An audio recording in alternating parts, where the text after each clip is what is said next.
A narrativa de Daniel na Cova dos Leões começa quando o rei Dário designou 120 administradores para governar o império e colocou 3 ministros para supervisioná-los. Um deles era Daniel. Daniel se destacou dos outros 2 de tal forma que o rei estava pensando em colocá-lo acima de todo o governo. Diante disso, os administradores e os outros 2 ministros procuravam um motivo qualquer para desacreditar Daniel perante o rei, mas não encontravam nada que o desabonasse.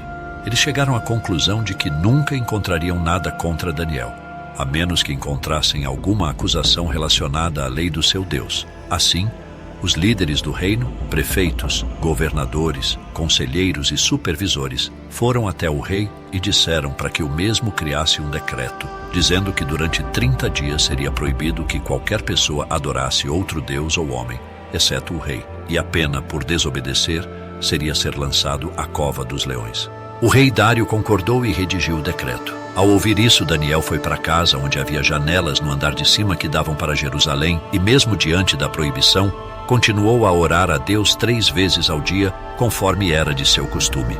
Os outros supervisores e administradores que o espiavam foram contar ao rei sobre a sua desobediência, dizendo: Rei Dário, você não emitiu um decreto proibindo a oração a outros deuses? Certamente, respondeu o rei, isto está de acordo com a lei dos medos e dos persas, e não pode ser alterada.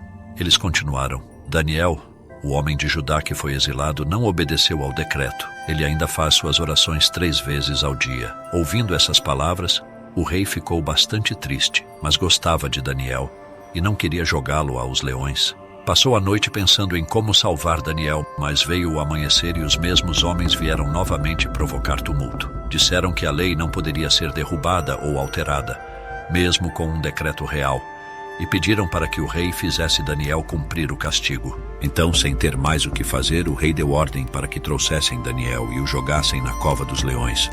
E lhe disse: que o teu Deus, a quem você serve e é tão fiel, queira salvá-lo. E Daniel foi fechado na cova junto aos leões, e foi colocada uma pedra sobre a abertura, e o rei colocou o seu selo real, para que nada fosse mudado em relação a Daniel. O rei então voltou ao palácio e passou a noite sem dormir ou comer, preocupado com o destino de Daniel. E ao amanhecer correu para a cova dos leões. Quando chegou perto, chamou Daniel com tristeza: Daniel, servo do Deus vivo, aquele a quem você serve fielmente, será que conseguiu salvá-lo dos leões? E Daniel respondeu: Senhor, vida longa ao rei. Meu Deus enviou um anjo que fechou a boca dos leões para que eles não me machucassem. Fui considerado inocente diante de Deus e também não cometi nenhum erro contra ti, ó rei. O rei ficou aliviado e mandou que tirassem Daniel da cova. Ele foi liberado ileso, pois havia confiado em Deus. Por ordem do rei, os acusadores de Daniel foram jogados na cova dos leões junto às suas famílias, e antes de tocarem o fundo da cova foram atacados e devorados pelos leões. Então o rei Dário escreveu: A todos os povos, nações e línguas que habitam a terra desejo paz e prosperidade. Ordeno que todos respeitem e temam o Deus de Daniel. Ele é o Deus vivo, cujo reino não terá fim, e seu domínio é eterno. Ele salva e realiza milagres no céu e na terra. Ele salvou Daniel. Assim, Daniel prosperou durante o reinado de Dário e também durante o reinado de Ciro, o persa. Se você gostou deste conteúdo, não deixe de se inscrever no canal e ativar o sininho para receber notificações sempre que lançarmos novos vídeos. Você também pode conferir um dos nossos 3 vídeos recomendados que estão aqui na tela e aprender mais sobre as formas de curar a alma. Obrigado por assistir e nos vemos no próximo vídeo.